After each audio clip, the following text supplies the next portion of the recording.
Tuck Everlasting, Chapter 2. And so, at dawn that day in the first week of August, May Tuck woke up and lay for a while, beaming at the cobwebs on the ceiling. At last she said aloud, "The boys will be home tomorrow."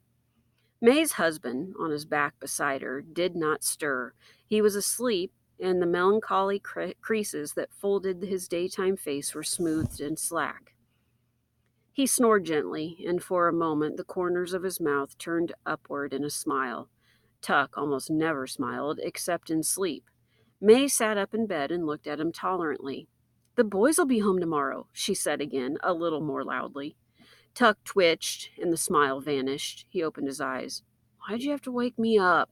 he sighed. "I was having that dream again.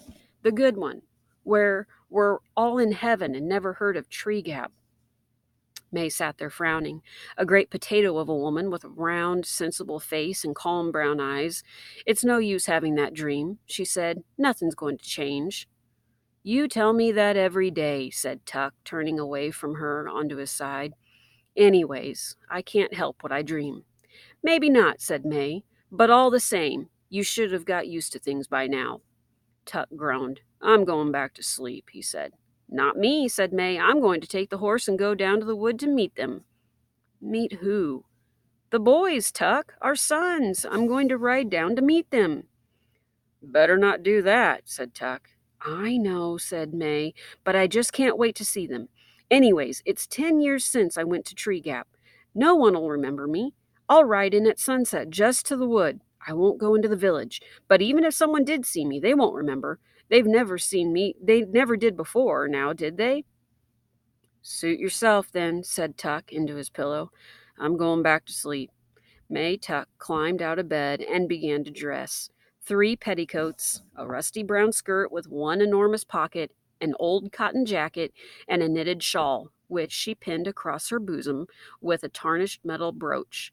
The sounds of her dressing were so familiar to Tuck that he could say, without opening his eyes, "You don't need that shawl in the middle of the summer."